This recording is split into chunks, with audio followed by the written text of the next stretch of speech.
Welcome to another video. First ever like actual work on a Japanese car on my channel. This is the cheapest exhaust kit I could find for this car because it has stock exhaust, stock cat, and I have a feeling it's choking the turbo out real bad. I bought this car all like this with this fabulous chintzy stuff going on. But we got an exhaust here. It's NA motoring. It's like $150 shipped off eBay. It comes with gaskets, a mid pipe, and a rear muffler. So we're gonna see if it will bolt right up like it claims to be. It says it fits 1/6s and 1/8s. I don't know enough about these. I don't know if that's true or not, but we're gonna find out. So stick around. I'll insert some clips of what it sounds like stock, and then we'll get the exhaust done and we'll see what it sounds like with it modified. Alright, so let's show you how bad it is under here and why I bought this. Sorry. So let's get this off. Alright, so this is loose, making a ton of rattling noise. We'll see if we can get that off of there. I think it only goes to here, so I'm still gonna have to get rid of that piece. But you can see where it's been welded there. Just literally just the pipes are welded together. There's holes in the side of the pipe there, and it's literally factory.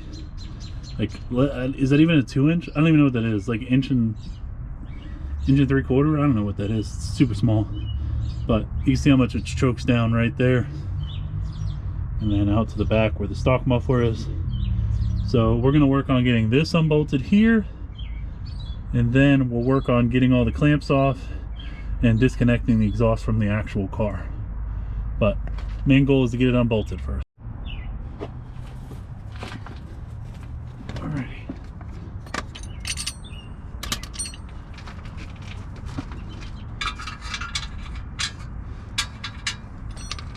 It's too small.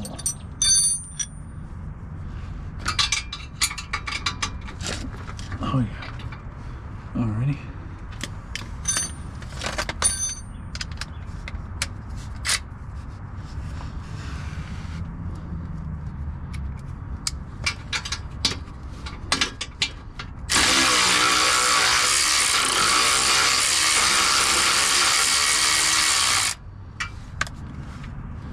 That was easy enough.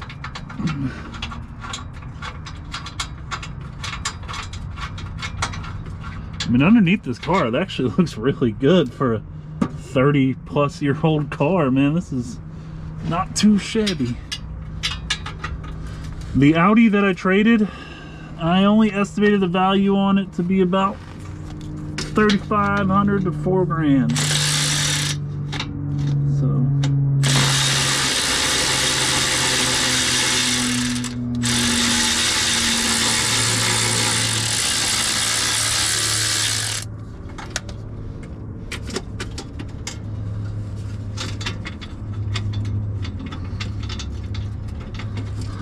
can't reach it. Oh, there we go. You can hear how loose this heat shield is. It's really bad. You might see, I think I have some small exhaust clamps. I might try to put one of those clamps on there to keep it, because the downpipe is like, I still kind of want to keep this even though it's junk. And I really do want to keep the heat shield because it helps keep heat from going up into the car and into the transmission. So we'll see if we can make a remedy on this, but we got this undone for now. Now it's time to move to the back and see what we got going on back there. All right, now that we're at the back of the car, we can see that there's just some, I don't know what this is. Maybe it splits there. I'm not sure. It might need to be cut too. You can see some really janky welds on whatever this is. I don't know if it was repaired or... And there's a stick lodged in there. Get that out of there. Yeah, I may need to cut the pipe in order to get it out. I don't see where it disconnects. So no worries. We got Sawzall. We'll cut it off. Coilovers look brand new. Nice. Yeah, let's get working on these clamps, or these hangers. I won't bore you with too much of the video of me disconnecting everything, but we'll cut it, get these hangers off, and we'll get this out of the way.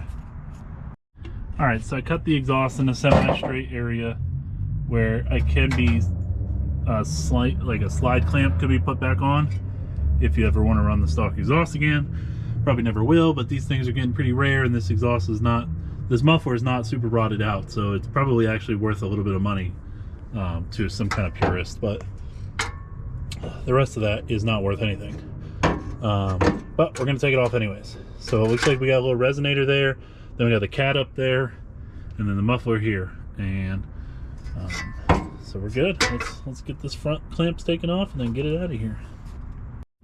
Alright, so we got the muffler bolted up with the mid pipe. There's an issue there where that hanger doesn't really meet anything. The piece that's there is like this weird, I don't know, it's like a flange with a bolt on it, or like bolt hole. I'm not really sure what I'm supposed to do with that, but I'm sure I'll figure something out. Then at the front we have a bit of an issue because this is a cat back, and the cat's unbolted now, as you saw originally. But the issue we have is I have to put the cat back on, and this has already been gutted, so I'm not too mad about having to put the cat on. You can see it's like some weird repair. I don't know what these people were doing, but this doesn't feel too tingy, so I gotta grind all these welds though. I'm gonna grind every single weld and try to get that off of there, and this is not gonna be fun. So I'm gonna go attempt to do that for the next 20 minutes and see if I can get this disconnected. Alright, so we got the cat back on. New gasket there. I didn't have a gasket to put there, so I'm gonna have to buy a gasket. I don't think that's gonna seal. We also put this cheap exhaust clamp on, keep that from rattling so it's not moving anymore. Pretty solid, so we shouldn't have any more exhaust rattles. All the hangers are mounted up. Pipe's pretty solid. Let me go back to the back and I'll show you something I don't like with this exhaust and I may have to modify. Alright, so one thing I don't like is this tip is like right on the bumper. I do not like that. And under here, there's no mount for this to mount up to. It's got some weird flange with a hole in it. And I'm not really sure what I'm supposed to do with that, because there's nothing there that bolts up and there's no flanges. So the only thing I can think of is stretching out that clamp, or this or getting a different one of these that's a little looser so that this isn't pulled up so high, because it's just, I mean, I don't even know if it's that pulling it up, to be honest, because that doesn't seem to be doing any effect. I don't know why it's so tight. I might put a pry bar in and see if I can bend the pipe down a little bit or something. Put like a jack up under the pipe here and then just kind of try and bend this pipe down, because the angle it's at, I don't want it melting my bumper. These bumpers aren't cheap anymore and they're hard to get, and yeah, we'll try to modify this. Alright, so I got this pipe bent down a little bit. No more rubbing. Clears all the way around. It's a little close right here, but I'll have to drive around to see if it's actually going to move and hit that, because just tapping it, it's not. Everything's nice and tight. Nothing's hitting anywhere.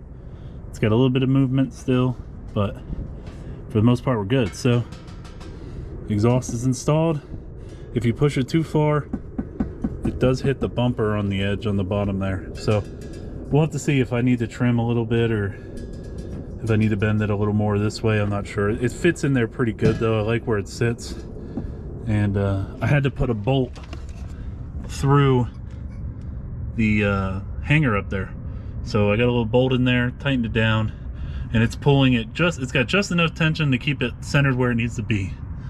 So Now we'll get it off the jack stands, get this thing dropped down, and we'll see how it sounds.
Stock exhaust would not do it, so that was rule number one. Now we got to figure out all the other problems it has. Like this little idle hunt it has, it only does this like on cold starts, and then it idles fine once it's up to temperature. You can see its temperature is fully cold, so thing's only got 147,000 miles on it. Not too bad.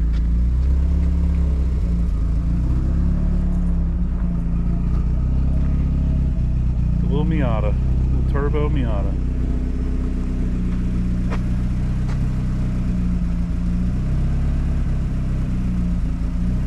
Now we gotta go take it for a rip.